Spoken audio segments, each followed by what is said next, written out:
Bonjour à tous, très heureux de vous retrouver à nouveau dans le bureau de Frédéric Brizard, le directeur général de la Société Française de Garantie et de SFG Services. Toujours en compagnie d'Éric Sorgian, l'éditeur de Néomag, le site de référence de la profession. Bonjour messieurs. Bonjour. Bonjour Jean-Louis. Alors, dans les deux premiers thèmes que nous avons abordés ensemble, le bilan 2022 et puis les perspectives, on va maintenant donc ouvrir le troisième et dernier thème avec vous Frédéric. Oui, avec la plaisir. vision. SFG Service. Déjà une première question pour vous Frédéric. Cette vision que vous avez eue fin 2021 et donc tout au long de 2022, est-ce qu'elle a bousculé la profession? Ah oui, c'est le moins qu'on puisse dire, oui. Oui, mais de manière positive. Il a fallu... D'abord, bousculer est un grand mot, mais d'abord, c'est nos clients dans notre portefeuille qui ont bénéficié des SFG Services. Je pense qu'ils nous ont aidés aussi à expliquer le nouveau positionnement des SFG. Mais bien évidemment, quand c'est nouveau, on est beaucoup plus curieux, on comprend pas, il faut être pédagogique. Et en tout cas, la volonté, chez nous, elle est très simple. On avait des KPI, on voulait les réduire, on voulait apporter de la satisfaction client. Pour cela, il fallait monter une organisation qui soit différente. Bien évidemment qu'on est différent de tout ce qui existe sur le marché, mais ça me va bien d'être différent parce que notre approche est différente. Donc avec Sébastien Moreau, qui est le directeur commercial, on a beaucoup travaillé sur ce sujet-là. On a fait des erreurs, je le reconnais, de communication, parfois un peu hâtive, mais c'est pas grave, le fond était là. Et le fond, c'était qu'est-ce qu'on apporte à nos clients et qu'est-ce qu'on apporte au consommateur final. Il faut retenir que ça. Oui, je pense que vous aussi, en votre qualité d'expert aussi, Eric, vous avez bien senti justement que la profession a été peut-être, alors bousculée, c'est peut-être un bien grand mot, mais que ça fait bouger les lignes. Oui, tout à fait, parce que SFG à la base était un donneur d'ordre, effectivement, exact. Et quand vous avez pris la décision effectivement d'intégrer des stations, parce que c'était vos partenaires, ça a un peu grincé, hein. Certains étaient OK, d'autres moins, et puis finalement quand on voit, Gaël qui vous a rejoint et qui a parfois été quand même assez critique à l'époque, hein, je me rappelle. Donc il y a un vrai projet des indépendants. Et une vraie vision donc du coup. Et une vraie vision. Et donc c'est quelque chose qui est assez atypique dans ce marché de la réparation. Comme SFG est atypique. Aujourd'hui notre positionnement il est hybride. Et notre stratégie est hybride. Mais on a une stratégie globale qui consiste à satisfaire le client. Donc c'est très simple. Aujourd'hui, on doit mettre tous nos moyens. C'est notre métier. C'est un projet humain, c'est un projet technique. Donc à la fin, on doit sortir des résultats. Et les résultats, c'est uniquement que la satisfaction du client. Et on s'adapte au marché. Le marché bouge, la volonté des consommateurs bouge. On s'est engagé depuis longtemps dans un domaine de la réparabilité. À ce titre, on va être audité à partir de mi-janvier pour le label Quali-Répar. Ouais, c'est la question que j'allais vous poser, puisqu'effectivement, oui. Certains acteurs annoncent déjà être labellisés. Donc bien sûr, et c'est tant mieux. Plus il y aura d'acteurs sur la filière, et plus la filière va en bénéficier. Il ne faut pas tout axer que sur ça. Néanmoins, il faut travailler sur d'autres pans.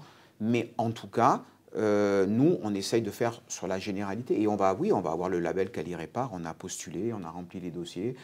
Tout est en place dans la stratégie des SFG et ça en fait partie.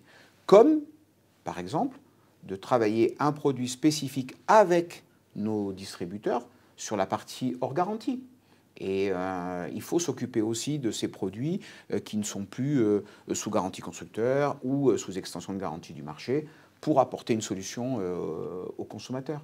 On a installé la Visio chez tous nos plus gros distributeurs et partenaires chez SFG en 2022 pour mieux diagnostiquer, pour apporter un meilleur service aux consommateurs.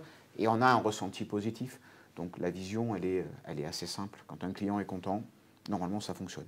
Mais il nous reste beaucoup de travail et beaucoup de choses perfectibles encore. Est-ce que vous allez être davantage visible de plus en plus par le consommateur final ? Parce qu'effectivement, il y a le fonds de réparation qui va aussi se mettre en place. Donc le consommateur va être sensibilisé par les campagnes organisées par les éco-organismes. Donc est-ce que il y a une volonté aujourd'hui de développer la marque SFG Service jusqu'au consommateur? Pas dans un premier temps. SFG Service est au service, c'est le cas de le dire, de tous nos distributeurs déjà et des marques du marché, en blanc, en brun, en petit électroménager, qui est notre périmètre. Après, on va agrandir ce périmètre. Ça sera un objectif dès 2023. Mais le consommateur final, non, on ne doit pas avoir d'impact, visibilité directement sur lui. Ce qui nous est le plus important, c'est au travers de nos propres clients et partenaires. Ça, c'est le plus important. Voilà. SFG Service, s'il n'est pas connu demain du consommateur final, ce n'est pas le plus important. Mais ça peut être un élément qui le rassure quand même, si jamais... C'est un élément qui le rassure. Qui peut le rassurer aussi quand même, oui. De savoir qu'il y a une société derrière, bien évidemment. Un groupe sérieux, structuré avec une organisation précise qui va, sur tous les éléments de la chaîne de valeur, être pris en compte et être managé. Rappelez aussi que M. Brizard donc, a le soutien de son actionnaire principal, donc Vert Garantie.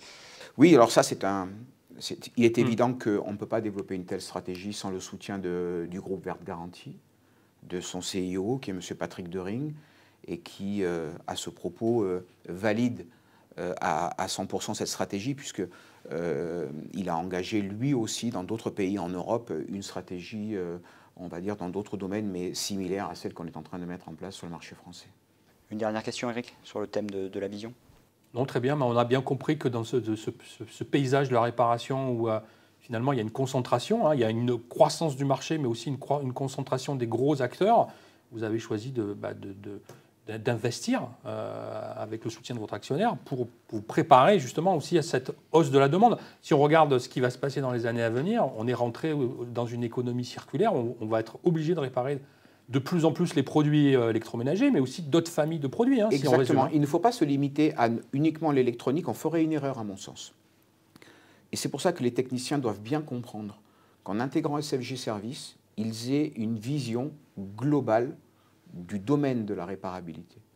On doit maîtriser tout ça. Alors il ne faut pas s'éparpiller non plus et aller trop loin, mais néanmoins, dans le spectre de nos clients, on doit pouvoir trouver plusieurs schémas.